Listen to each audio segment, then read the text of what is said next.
Okay. Good evening, everyone. My name is Evan Stankovic, Adult Programming Librarian at the Northside Library. And on behalf of the Jefferson-Madison Regional Library, we welcome you to the virtual program, Human Trafficking, Raising Awareness and Prevention in Charlottesville, Albemarle, and surrounding areas. Thank you so much for joining us tonight, and please do remember to keep checking jmrl.org for a complete and frequently updated schedule of virtual programs for all ages. And as always, a special thanks to the JMRL Friends of the Library for their amazing and generous support. This program is being recorded for inclusion on JMRL's YouTube channel. Barring any technical difficulties, we hope to have this posted within the next few days. As a courtesy to this evening's presenter, mics have been muted. At the end of the program, there will be a designated time for questions and answers. You can type them into the chat box or utilize the raise hand feature, and I can unmute you if you'd like to ask a question out loud. So we just ask you please save them for the end of the program during the Q&A. And with that said, it is now my pleasure to introduce to you tonight's presenter. Anna Martin is the director of the nonprofit Transformation Freedom Initiative, or TFI. With years of experience tackling issues of injustice, from the high school and middle school prevention project through Richmond Justice Initiative, to a Freedom 424 internship in Lynchburg, Virginia, as their awareness and education initiative intern, we are grateful to have Anna join us this evening to discuss TFI and important resources to combat human trafficking in Charlottesville, Albemarle, and the surrounding areas. Would you please help me welcome Anna Martin? Thank you, Evan, and thank you, JMRL, for hosting. It's a pleasure to be here. So again, my name is Anna, and I direct a nonprofit branch here in Charlottesville called Transformation Freedom Initiative. And we work to raise awareness and prevention of human trafficking in Charlottesville, Albemarle, and the surrounding areas of Virginia. And the way we do this is mainly acting as a liaison between already existing resources and organizations that are interested in those resources. So far, we've been able to implement youth curriculum to help educate youth directly, and we also have helped organize a youth training for youth workers. So yeah, if you are tuning in and you're with an organization that might be interested in resources, that's something that we can help with. So the reason that we have TFI, that I started TFI, was because of the presence of human trafficking in Virginia and that reality, and the reality that was reported on by CBS 19 News of the fact that Charlottesville is not immune to human trafficking. And this comes because of vulnerabilities that we have in our area that can lead to trafficking. And we'll talk about those vulnerabilities more later on. So for tonight, I'm going to be talking about what human trafficking is, and we're going to break it down from labor and sex trafficking specifically. We're also going to talk about how to live out practical justice in our day-to-day lives in order to combat human trafficking. I'm going to share with you all a little bit about TFI and some of the work that we're doing, and then we'll have a time of Q&A at the very end. So first, human trafficking. The definition is the use of force, fraud, or coercion to obtain some type of labor or commercial sex act. And some facts about trafficking in general is that there are 40+ million people enslaved worldwide. And numbers like this are more estimates because a lot of numbers are underreported due to the often underground aspect of this industry. It's estimated that human trafficking makes $150 billion a year. And to put that number in perspective, that's more than what Nike, Starbucks, and Google makes combined in a year. It's also the second largest criminal industry in the world, and that's second to drug trafficking. And drug trafficking and human trafficking are often closely related because traffickers will prey on people's addictions or get people addicted to drugs in order to maintain control.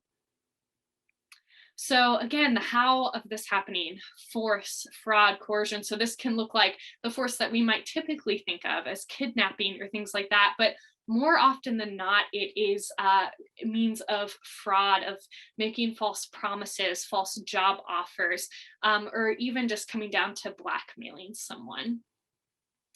And this can happen anywhere. Human trafficking, people can be groomed for trafficking anywhere. So whether it's in person or online through social media or gaming platforms or apps, any place that we can interact with other people means that there is that potential of being groomed for trafficking. And this isn't meant to be a scare tactic, but meant to point to the fact that once you are aware of trafficking and learning more about it, that helps create a safety net. Because when you're aware of what to look for and how to prevent it in your life and the lives of others, anywhere can be a safe place, just like anywhere can be an unsafe place if we don't know how to recognize the signs of grooming or being lured into a trafficking situation. So I want to talk a little bit about labor trafficking specifically first. So these are the top industries, or the most recent top industries of labor trafficking in the US, which includes domestic work, agricultural work, traveling sales crews, restaurants or food service, and illicit activities. So in the cases of labor trafficking, consumers provide the demand and profit incentive for traffickers. So according to the hotline, or the National Human Trafficking Hotline, these consumers can include companies that subcontract certain types of services. They can be end consumers who buy cheap goods produced by trafficking victims, or they can be individuals who use the services of trafficking victims. And this can look like, if we're going into a restaurant, the person waiting on us could potentially be a trafficking victim. Or an example that's often used is if you're going to get your nails done at a salon, the person doing your nails could potentially be a trafficking victim. And there are different signs you can look for to pick up on that. And we'll talk about that more later. So now I want to talk specifically about sex trafficking. And the top industries, or the latest reported top industries in the US, were illicit massage or spa businesses, pornography, residence-based commercial sex, hotel or motel-based, online ads, and unknown venues. And I like to stress the point that all commercial sex involving a minor is legally considered human trafficking. So what this means is that there's no such thing as a child prostitute. So it's important to remember, if someone uses the term child prostitute, to kind of flag that and remind yourself that there actually is no child prostitute, because whether there's force, fraud, or coercion involved, a child could be willingly selling themselves for commercial sex and they're still considered a victim, so that they can be protected by law. And similar to labor trafficking, sex trafficking is a market-driven criminal industry that is based on the principles of supply and demand. So according to the hotline, people who purchase commercial sex increase the demand for commercial sex, and likewise provide traffickers with a profit incentive. And these traffickers are seeking to maximize profits by exploiting trafficking victims. So that means that buyers of commercial sex need to recognize their involvement in driving demand. And I want to make it clear up front that there's never, when presenting about sex trafficking or any type of trafficking and talking about buyers of commercial sex, there is no need and never should be any shame when talking about that, because often those who are buying commercial sex or helping drive the commercial sex industry have their own healing and wounds and abuse that they're going through that has led them to that purchase. And so there needs to be enforcement of laws in order to protect victims, but there also needs to be rehabilitation for buyers as well, so that they can lead healed lives. So now I want to talk about traffickers. So according to Polaris Project, which they actually house the human trafficking hotline, perpetrators of human trafficking span all racial, ethnic, and gender demographics and are as diverse as survivors. So some traffickers use their privilege, wealth, and power as a means of control, while others experience the same socioeconomic oppression as their victims. And these traffickers can include individuals, business owners, members of a gang or network, parents or family members, intimate partners, farm owners, restaurant owners, corporate executives, government representatives. And I want to emphasize the fact that perpetrators can span all types of individuals and are as diverse as survivors, because it can be tempting to conjure an image of what we would think of as a trafficker in our minds. And when we do that, it can make us less aware of the signs of trafficking or when there might actually be a trafficker in our midst. It can make us less aware of when we might be being groomed by someone. And it can make us less likely to believe a victim when they self-disclose if their trafficker doesn't match our image of a trafficker. So we want to be sure not to come up with our own preconceived notions of this. So I want to share this image from I Empathize, which is an organization that equips adults to empower youth to eradicate exploitation. And they identify 5 disguises that a person looking to exploit someone may take on. So a trafficker might take on the disguise of a pretender. So this is someone who steps into a role or pretends to be something they're not, like a boyfriend, a big sister, a friend, a family type of figure. In order to groom someone towards exploitation. They might promise things that a victim is looking for, like their dream job, the lifestyle they want, modeling career, travel, things like that. So traffickers are typically really taking the time to get to know their victims so that they can lure them specifically. They might use their power or intimidation to act as a protector and ultimately they're controlling an individual. They might be a provider, so they might come along and offer a basic necessity that a victim or a potential victim needs, like clothes, food, shelter. And then usually that gets turned around on them as, now you owe me, or this can, they'll offer exploitation as a way to pay them back for what they've provided. And then a punisher, which is probably what we typically think of, where someone is using violence and threats to control someone. And usually when the other disguises have worn off, this is what a trafficker will revert to. Also, according to Polaris Project, traffickers employ a variety of control tactics. The most common include physical and emotional abuse and threats, isolation from friends and family, and economic abuse. They will make promises aimed at addressing the needs of their target in order to impose control. And as a result, victims become trapped and they fear leaving for many reasons, including psychological trauma, shame, emotional attachment, or physical threats to themselves or their family. And again, so why would someone even traffic? And kind of like I talked about with the buyers of commercial sex, traffickers typically have their own story of abuse or hardship. And so it's important to recognize the wrongdoing and to enforce good laws, but to also offer rehabilitation as well and healing for them. But kind of what comes down to it for a trafficker typically is that whole concept of supply and demand.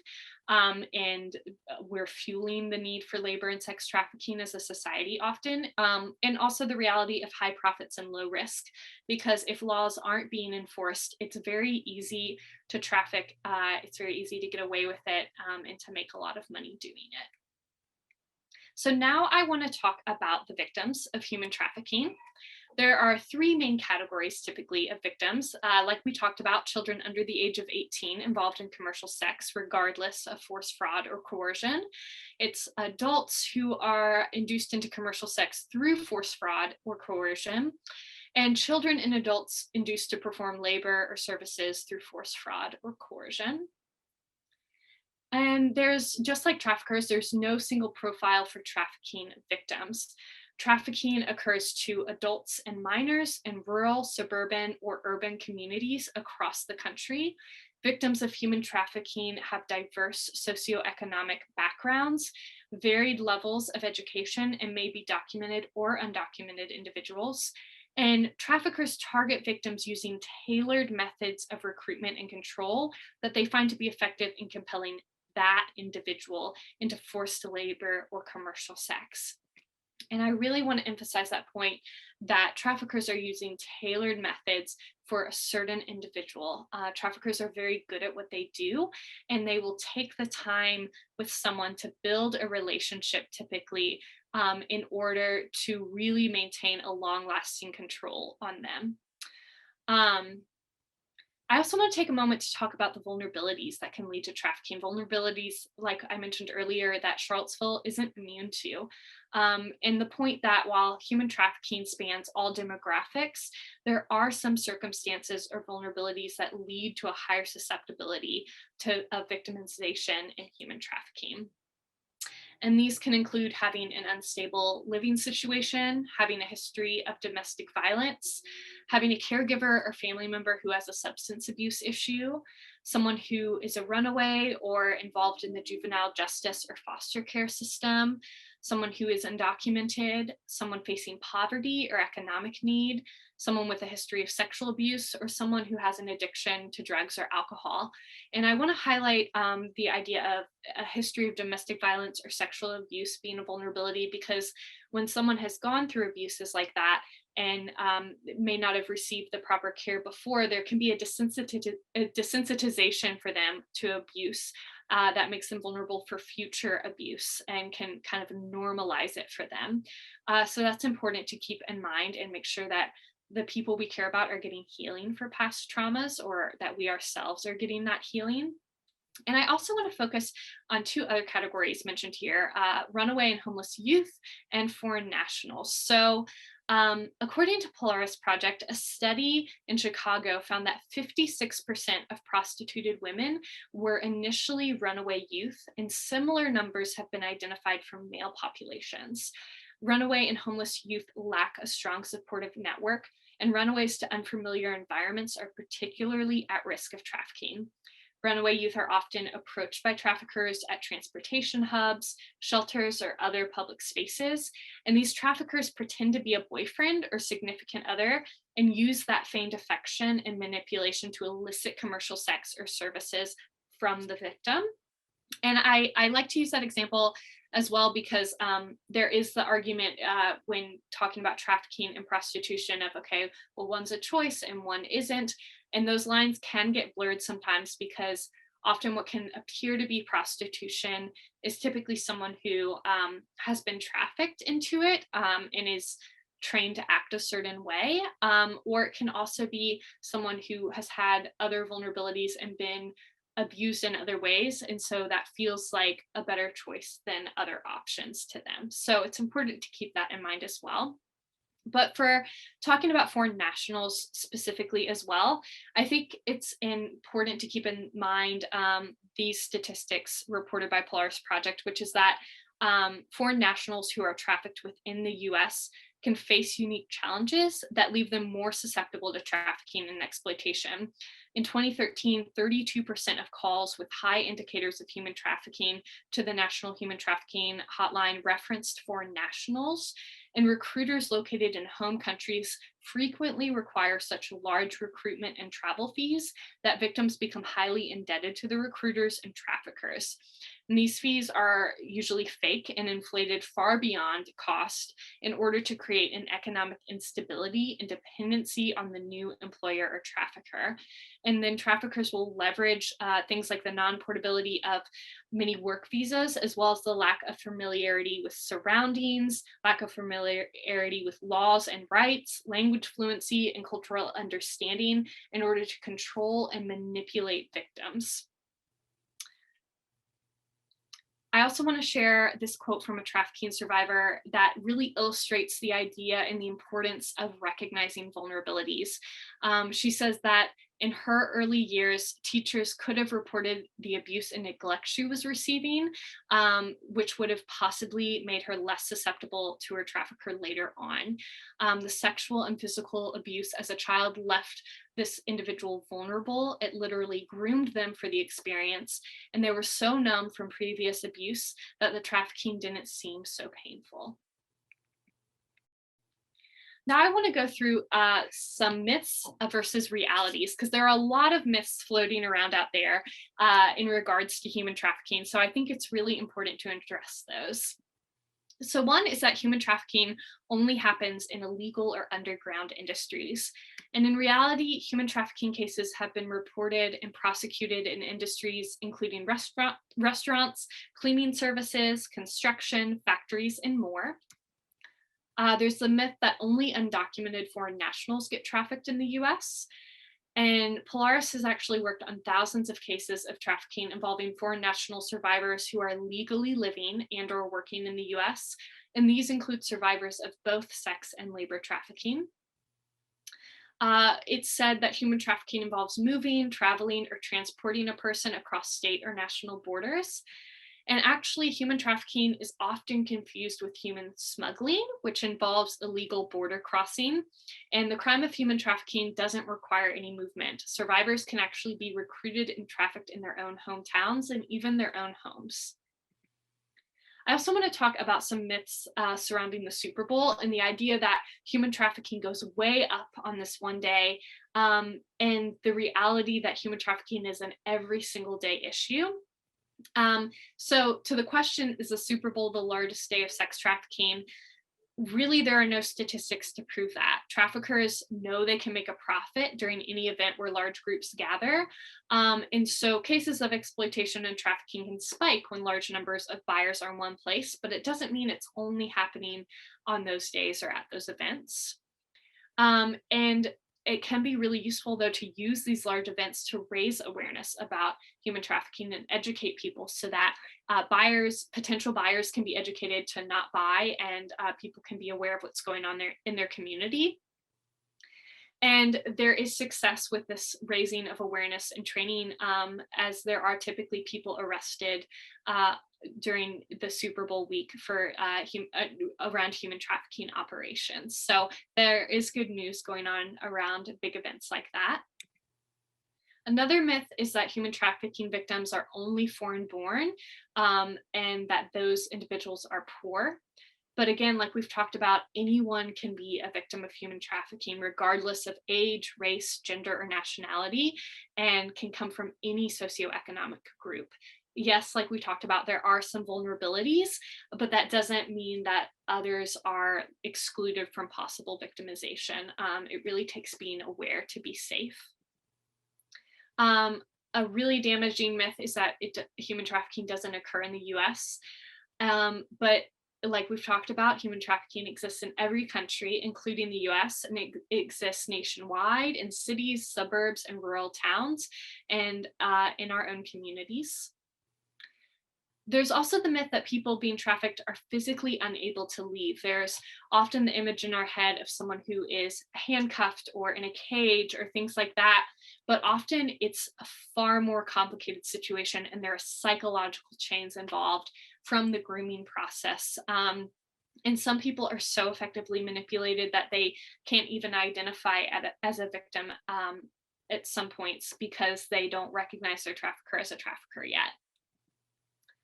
I also want to talk about the concept of reentry, which is the idea that, once someone leaves a trafficking situation or is rescued out of it, that they return to that. And there can be a lot of misunderstanding about why someone would go back, but I really want to help cover the idea that when someone is so traumatized, it can feel safer to go back to what is known than to go into what is unknown, even if that's going to be better in the long run. But I also want to talk about some different factors that lead to reentry, some specific factors. And one is individual factors, which include trauma, shame. There's this internalized stigma, substance abuse, their trafficker may be their provider, mental illness, health issues, a lack of knowledge about resources for help. There can be relational factors like attitudes about male and female roles, the context of sexuality, and the concept of sexualization. There are structural factors like a lack of employment. Someone might not have very many marketable job skills, depending on how long they've been trafficked or how young they were when they first were trafficked. Someone might have a criminal record, usually a wrongful criminal record, because they might have been recognized as a prostitute or something like that, when really it was misunderstood and it was actually a trafficking situation. They also will lack resources for basic needs, have an unfinished education potentially, or scarcity of adequate services within the community that they're in to meet the complex needs of trauma and needing resources to really start again. And then there are societal factors, which include the social perceptions of prostituted women, and, again, those attitudes about male and female roles. And I think it's important to also make a note that when men have been victimized, it comes with its own stigma, and we need to really get rid of that stigma to allow them to walk into full healing as well. So now we're going to get even more specific and talk about human trafficking in Virginia. So the latest statistics is that there were 189 human trafficking cases reported in Virginia, with 120 of those calls being from victims and survivors. And again, it's important to remember that these numbers are probably much lower than the actual numbers out there because of the underground nature of human trafficking often, or people not being willing to disclose, or people not being able to recognize trafficking. There are also report cards that are distributed by Shared Hope International for states in the context of child and youth sex trafficking. And the last grade that Virginia received was a C, unfortunately. And this is summarized by the fact that Virginia criminalizes child sex trafficking without requiring proof of force, intimidation, or deception, which is great. But the sex trafficking law does not reach buyers, and state law does not prohibit the criminalization of minors for the crime of prostitution, which, like we talked about earlier, there is no such thing as a child prostitute. However, juvenile sex trafficking victims have access to a specialized service response. And there are people who have trafficked right here within our community of Albemarle.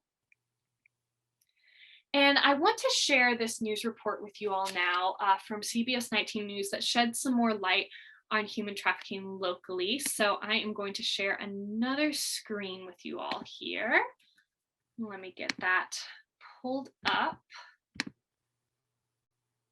see.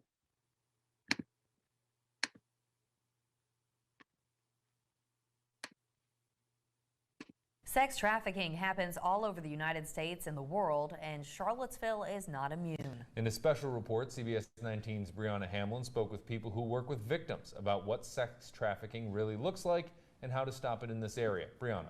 Dan and Tara, in 2018, 143 sex trafficking cases were reported in Virginia. According to the FBI, sex trafficking is the third largest criminal industry in the world and the fastest growing organized crime in the United States. Many people believe sex trafficking starts from a kidnapping, but as terrifying as that is, trafficking doesn't usually begin that way. Few victims are kidnapped. They are coerced. And a trafficker is going to hone in on somebody where he sees a weakness. And they are very good at it. This is their profession. This is how they make their money. Annette Cox is the manager of the Victim Witness Assistance Program for the Western District of Virginia. She has worked with dozens of victims, and she says the story is often the same. The traffickers start by looking for someone vulnerable. They could be looking for someone with low self-esteem. They could look for someone who is recreationally using drugs. It could be a runaway. It could be someone who is lacking a family support system. It could be someone in the foster system, someone who is online that lacks supervision. Any weakness that you have can be used against you. It could be something as simple as somebody who is lonely. Cox says traffickers will quote-unquote boyfriend these women. Promises them marriage, love, money, cars, even a music singing career, an acting career, and all they need to do is prove that you love me. Cox says over 10,000 children between the ages of 13 and 17 are being trafficked in a year. The majority, though, are young adult women, on average 27 years old. Men have also been victims, and sex trafficking has affected all races and social classes. Cox says trying these kinds of cases can be very difficult because of the manipulation victims go through. They often won't cooperate. The trauma attachment, often called trauma bonding to the trafficker, they will lie for them. They have been on drugs, used a great deal of drugs. They have gaps in their memory. They have suppressed information. They are suffering from post-traumatic stress. It's very difficult for them to get on the stand. Cox says human trafficking follows the interstate and highway systems, and Charlottesville makes for a great stopping point on their way to major cities, which is why the Charlottesville Albemarle Human Trafficking Task Force formed. If they're not able to kind of say, I'm being trafficked, that's okay. Disclosure isn't important. It's more so just getting them the resources that they need. In February 2019, Dr. Sarah Ertl, assistant professor of pediatrics and an adolescent doctor at the University of Virginia, noticed Charlottesville needed a resource that will help victims of sex trafficking. So she founded the task force. It's made up of other UVA doctors, law enforcement, legal aid, and the Foothills Child Advocacy Center. Making sure that they, for example, have housing available to them or shelter if they need that. Making sure that they have mental health resources, because obviously it can be a very traumatic experience that they undergo. Everyone involved in the task force has their own area of expertise. As a physician, I see it in a little bit of a different light, primarily because perhaps I can have patients who come in to seek medical care, perhaps for complications secondary to trafficking, multiple sexually transmitted infections, or there might be unaddressed chronic medical conditions or unaddressed mental health concerns. Ertl says in the future, the task force will train communities on how to spot trafficking. But both her and Cox say the best way to stop sex trafficking is to prevent it. If you said, name one lonely child on your daughter's soccer team, you could do that. Or your son's baseball team, or in your child's classroom. You can name that child. You can combat human trafficking by simply reaching out to somebody that's in need. Brianna, such an important report and shocking. So that gives a better idea of the reality of trafficking here in Virginia. And I'm gonna reshare the PowerPoint slide now. Let's see. But there is hope. In April of 2015, Virginia's first standalone sex trafficking law was established, which is really exciting because, like we talked about earlier, having laws in place and enforcing those laws is a really important step towards helping to cut down on the crime of human trafficking and show traffickers that there is accountability so that they won't pursue that means of exploitation. So now I want to move into the practical justice portion of our presentation. And what I mean by practical justice is, okay, how can we live out justice every day in a way that is down to earth and that can actually lead to real prevention or intervention? So I think learning the signs of labor and sex trafficking is an important sign or important step before taking action. So some signs of labor trafficking or exploitation can be someone who feels pressured by their employer to stay in a job or situation that they want to leave, someone who talks about owing money to an employer or recruiter and or not being paid what they were promised or are owed, someone who doesn't have control of their passport or other identity documents. That's a tactic a lot of traffickers will use, both labor and sex trafficking, is once someone comes, whether that's domestically or foreign, to take their identification documents and take their money so that it makes it far more difficult for them to leave. Someone who might be living and working in isolated conditions, are largely cut off from interaction with others or support systems. Someone who appears to be monitored by another person when talking or interacting with others. An example of this, kind of going back to the nail salon example, is if you're getting your nails done and you go to hand someone your tip, someone else is there to take it instead of the person that did your nails. Or if you're talking to someone and someone else answers for them repeatedly. It can be someone who is being threatened by their boss with deportation or other harm.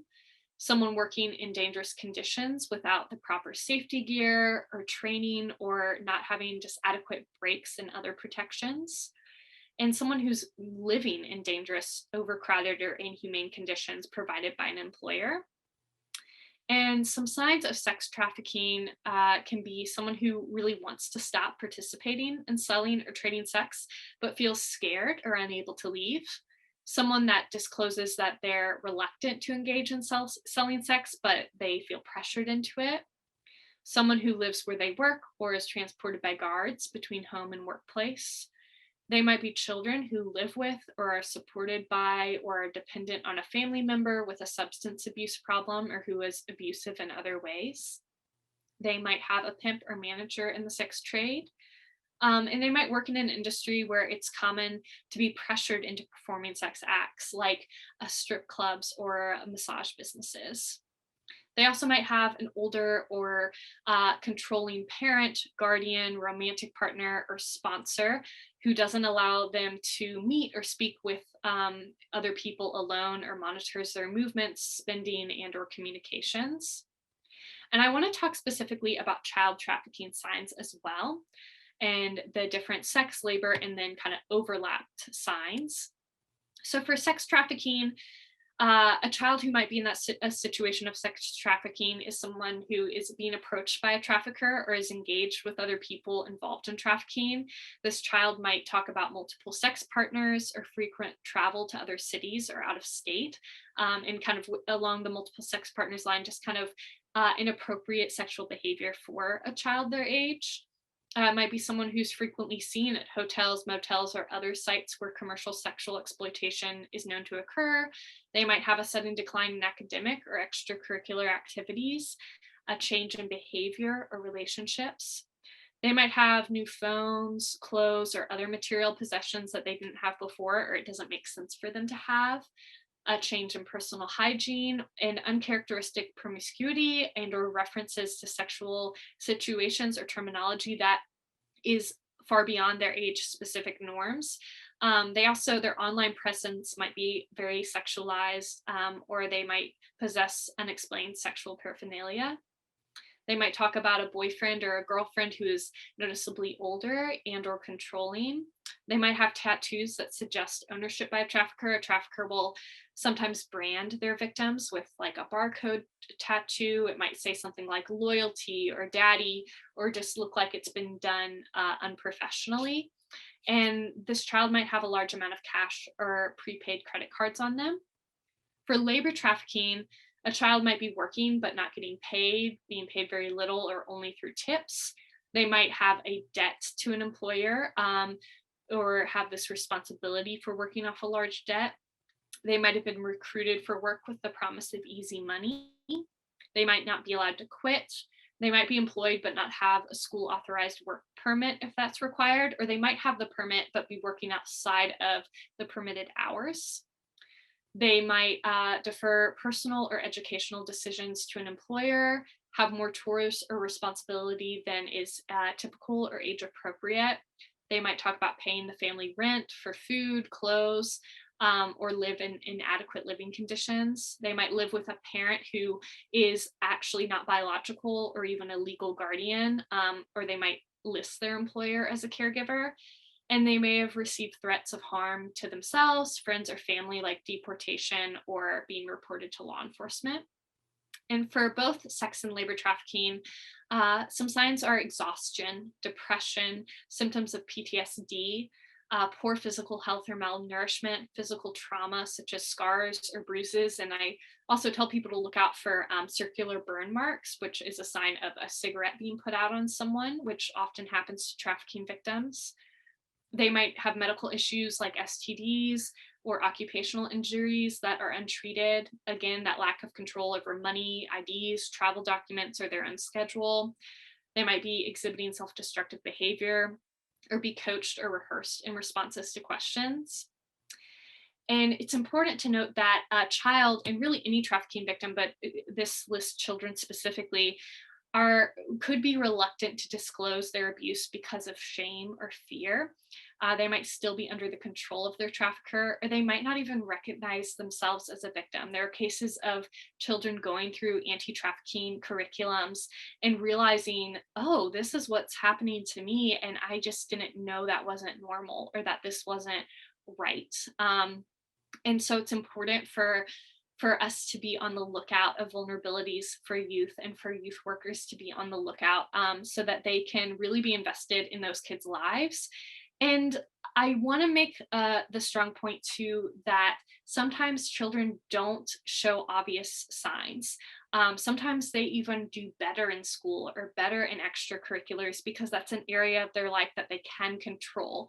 So whether they're showing these obvious signs or not, it's important to be involved in the lives of the youth around us and really knowing what's going on with them to make sure they're safe and that they can prevent this in their lives. So what do you do with all of this information? One action I encourage people to take is to call the Human Trafficking Hotline. They're open 24/7, 7 days a week, and there are also interpreters available. And this is all of that information on this slide too. And I encourage people to add this into their phones. But while you might be doing that, I want to really stress the fact that it can be tempting when you're learning about human trafficking to be like, okay, if I see the signs, I'm going to intervene. I'm going to be the hero in this situation. You might be very well intentioned in wanting to intervene, but I really have to stress the point that you can't do that, because it could put the victim and yourself in a lot more danger. And so if you're seeing signs, don't try and talk to the person, don't try and intervene yourself, just call the hotline and they will know what to do. They will know how to handle it and who to refer that information to. So just really want to stress the importance of that. So what are some everyday actions we can take to prevent trafficking?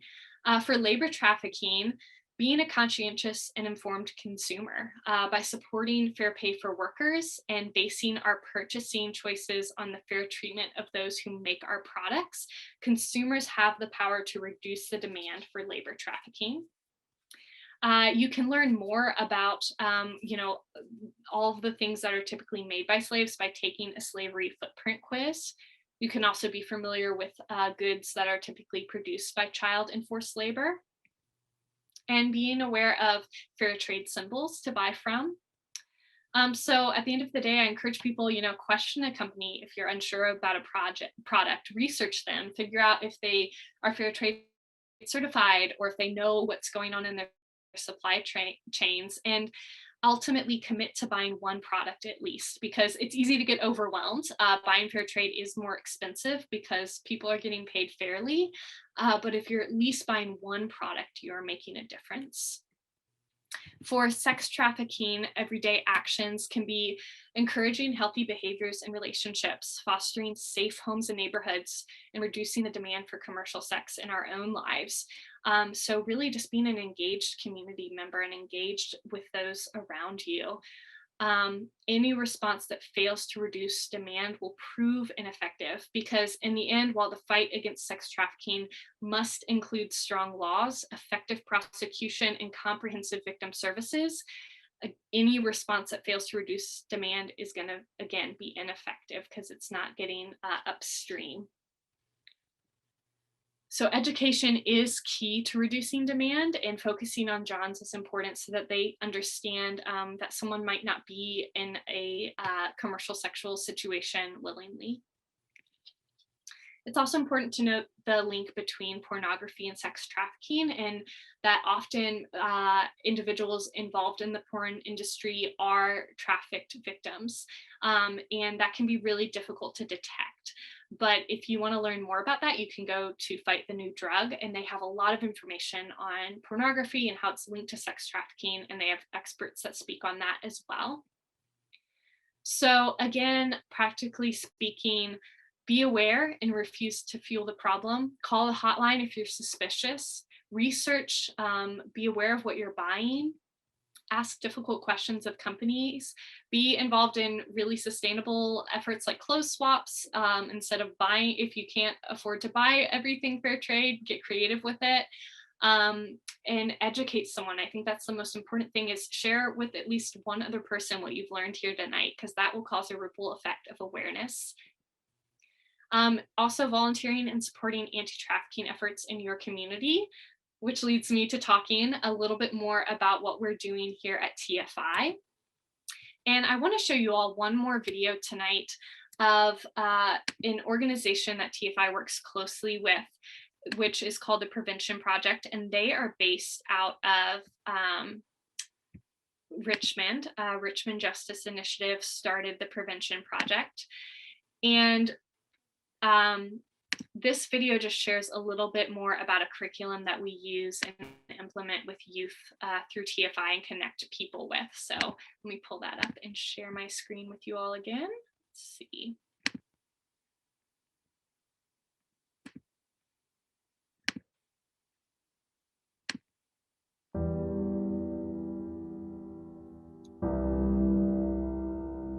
You know, there's at least 100,000 children who are trafficked within our borders each year here in the U.S. And this is something that's happening totally under the radar, totally under our noses. Knowing that people my age, people younger, are the targets for all of this, it hurts. If kids are to understand that they could be victimized, or child victims who have been victimized, if they're going to really understand that an adult has exploited them or manipulated them, I think that we need the education in place to help them understand. You know, I think for me the ideal outcome of the Prevention Project and even my role in the Prevention Project is definitely catalytic in nature. I mean, the desire is, can we not get a little further upstream in preventing this injustice that is going on?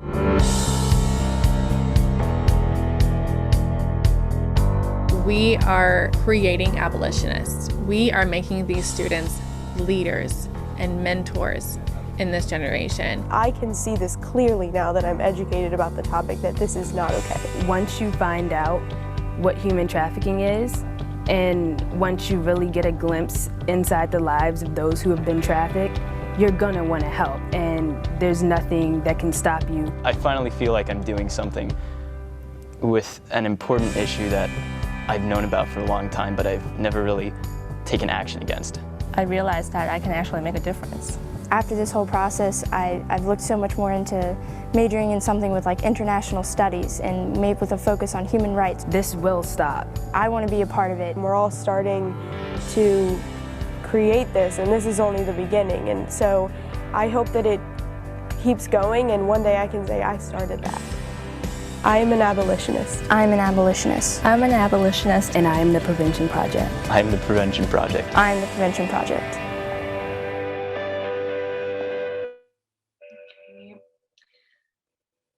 So if you are interested in learning more about how to make the work of TFI possible through connecting people with resources like the Prevention Project and implementing it with youth, some ways that you can get involved are, you can join our prayer team, you can volunteer with us, donate, help with fundraising events or grant opportunities, or if you are a school or youth or general organization interested in human trafficking resources, you can reach out to us. And the reason, again, why it's important to get involved with organizations like TFI or to take steps in practical justice is because of, again, the reality of sex trafficking happening around the world and in Virginia, and human trafficking in general as well. The idea that the best way to stop sex trafficking is to prevent it as well. And that idea that sometimes people are reluctant to disclose abuse or don't even recognize it. And so training for youth workers and others is crucial. So if you want to learn more about TFI and what we're doing, you can follow along on social media, or you can email me at anna@transformationfreedom.org to receive weekly updates, which is basically all of our posts for that week in an email for those not on social media. Or you can email me for any of the resources I talked about tonight, like the slavery footprint quiz and other information like that I'm happy to pass along. So I can leave this screen up for anyone who's interested. But that is it for the presentation portion of tonight, and we can move into Q&A.